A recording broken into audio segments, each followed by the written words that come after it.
Number 8 देखते हैं, विच term of geometric progression is -5/72। Which term of geometric progression is minus, it mean geometric progression के first 3 terms given है। ए given है, यानी T1 given है, T2 given है, T3 given है।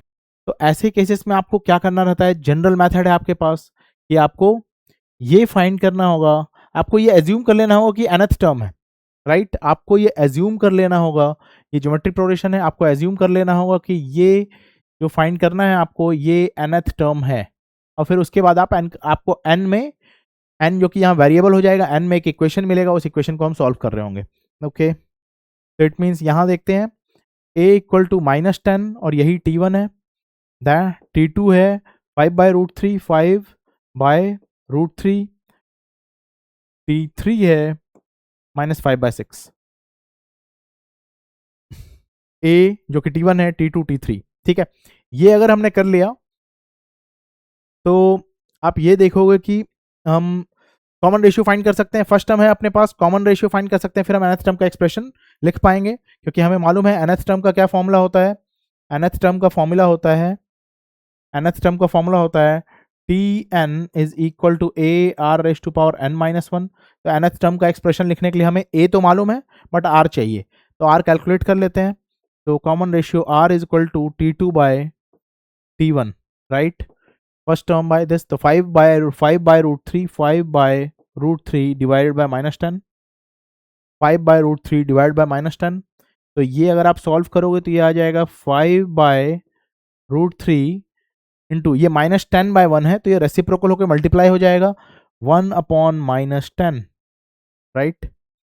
तो जब आप ये सॉल्व करोगे तो ये 5n, ये मैं यहाँ सॉल्व कर लेता हूँ, राइट, यहाँ सॉल्व कर देता हूँ मैं।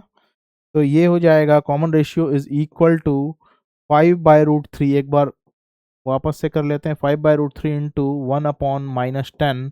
तो आप ये 5 को एंड -10 को ये आप 2 टाइम्स कैंसिल कर सकते हो, राइट। तो नेगेटिव -2 हो गया, ये हो जाएगा 1/-2√3, राइट। तो इट मीन्स कॉमन रेशियो क्या आ गया, common ratio r equal to 1/-2√3।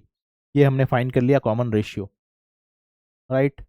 यहां तक हमने कर लिया, राइट।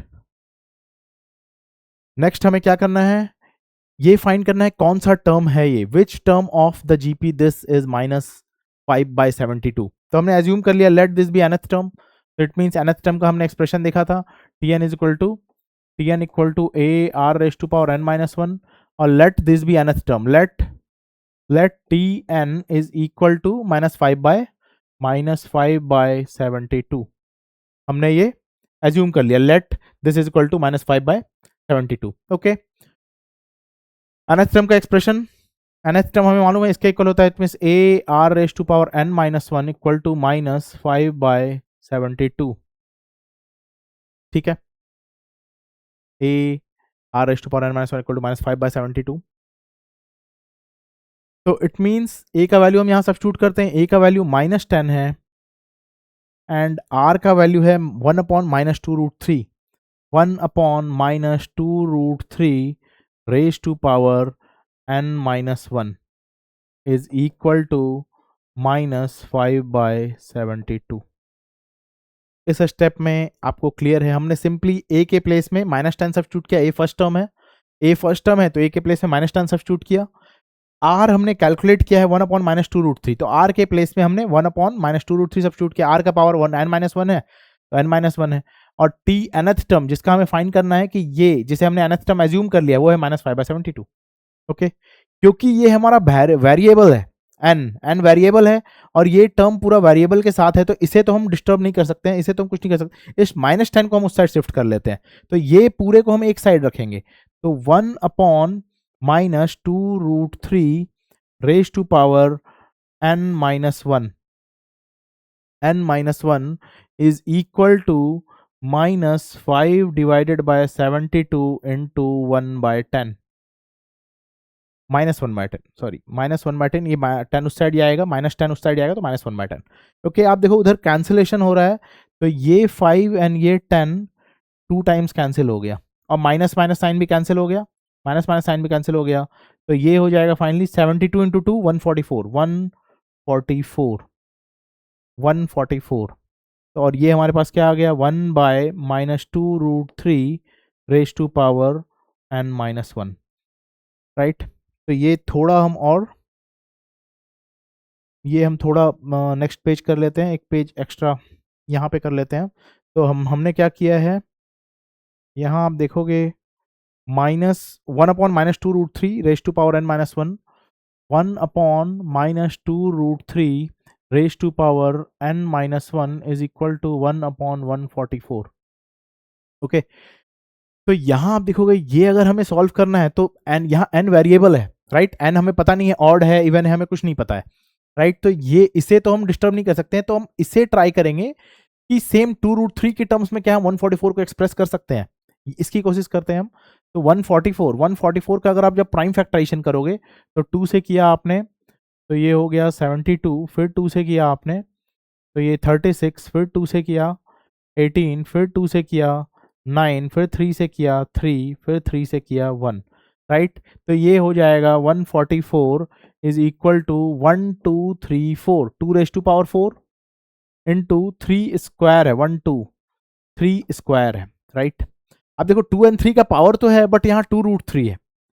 यहाँ आपको देखना है कि √3 के टर्म्स में आप कैसे एक्सप्रेस करो। ये काफ़ी इजी है, क्योंकि आपको मालूम है कि यहाँ अपने पास, हमें मालूम है कि यहाँ क्या होता है, कि हमें मालूम है कि √3 इज इक्वल टू √3 इंटू √3, ये मालूम है आपको। 3 इक्वल टू क्या होता है, √3 इंटू √3। तो वहाँ हम उसी का यूज़ करते हैं। तो 144 क्या हो गया, ये 2 रेज टू पावर 4 तो हुआ ही, 3 स्क्वायर क्या है, बेसिकली 3 इंटू 3 है, राइट। तो ये क्या हो जाएगा, 2 रेज टू पावर 4 इंटू, एक 3 के प्लेस में हम 2√3 लिख सकते हैं, √3 इंटू √3। फिर इस 3 के प्लेस में हम √3 इंटू √3 लिख सकते हैं। ओके, अब देखो यहाँ हमने, अब क्या है 144, तो ये आप देखोगे तो यहाँ √3 1 2 3 4 है, तो आप इसे ऐसा लिख सकते हो 2 raise to power 4 into √3 raise to power 4, right. तो हमने क्या कर लिया, 144 को हमने कैसे एक्सप्रेस कर लिया, 2 raise to power 4 into √3 raise to power 4। Okay, तो यहां आप देखोगे तो ये हो जाएगा 2√3 रेज टू पावर 4। ओके, हमने दोनों के पावर को कंबाइन कर लिया और होल का पावर कर दिया। ओके, आप देख सकते हैं जब ये ओपन होता है तो लॉ ऑफ एक्सपोनेंट से ये पावर दोनों पे शिफ्ट होता है, 2 रेज टू पावर 4 होता है एंड √3 रेज टू पावर 4 होता है, वही है, राइट। तो हमने ये ऐसा एक्सप्रेस कर लिया, तो ये यहाँ मैं 144 के प्लेस में ये लिख सकता हूं मैं। तो आप देखो यहाँ पे क्या हो जाएगा, 1/-2√3 raise to power n-1 equal to 1/2√3 whole raise to power 4। यहाँ अब आप थोड़ा ध्यान से देखना, यहाँ इवन पावर है, राइट, और यहाँ नेगेटिव है, यानी सम, ये बेस सेम है। क्या मैं पावर इक्वेट कर सकता हूँ, अभी थोड़ा आप ये भी, ये एग्जैक्टली सेम होना चाहिए। अब क्योंकि यहाँ नेगेटिव पावर तो यहाँ भी नेगेटिव होना चाहिए, तभी हम पावर्स को इक्वेट कर सकते हैं, पहले बेस इक्वल होना चाहिए। बट आप यहाँ देखो क्योंकि इवन पावर है, तो यहाँ मैं अगर अभी पावर, अगर 4 पावर इवन पावर है तो आउटपुट पॉजिटिव ही आएगा। जब आप कैलकुलेट करोगे इस क्वांटिटी को 4 टाइम्स मल्टीप्लाई करके, तो आपको आउटपुट पॉजिटिव ही मिलेगा। अगर ये पॉजिटिव है तो भी पॉजिटिव मिलेगा, अगर मैं यहाँ माइनस साइन कर दूं क्योंकि पावर इवन है तो भी हमें पॉजिटिव रिजल्ट ही मिलेगा, राइट। तो मैं ऐसा यहाँ कर सकता हूं, मैंने माइनस साइन कर दिया क्योंकि पावर यहाँ इवन था। ओके, अगर ये क्लियर है आपको, तो अब बेस सेम हो गया। अब बेस की जो पावर है उसे हम इक्वेट कर सकते हैं, तो it means n-1 equal to 4, it means n equal to 5, it means 5 terms आपका फाइनल आंसर है। इट मीन्स जो टर्म था वो 5th टर्म था, राइट। आप देख सकते हो आंसर आपके बुक के बैक साइड पे भी है 5th टर्म, राइट। तो इट मीन्स ये टर्म जो है वो 5th टर्म है। यहाँ आप एक बार इस टाइप के क्वेश्चंस कर लेना, क्योंकि यहाँ पे क्या था, आप इसे कुछ नहीं कर सकते, तो आपको इसे उस फॉर्म में कन्वर्ट करना होगा जिसकी पावर है ये। ओके, तो वो आप उसकी फैक्टराइजेशन से कर सकते हो। हमने यहाँ जैसे 144 को फैक्टराइज किया, फिर उस 144 को हमने 2√3 के पावर के टर्म्स में एक्सप्रेस किया है, राइट, क्योंकि हमें मालूम था यहाँ 2√3 का पावर है, इसलिए फिर ताकि हम बेस को सेम करके पावर्स को इक्वेट कर सके, एक्सपोनेंट्स को इक्वेट कर सके। ओके, तो ये फाइनल आंसर है n इक्वल टू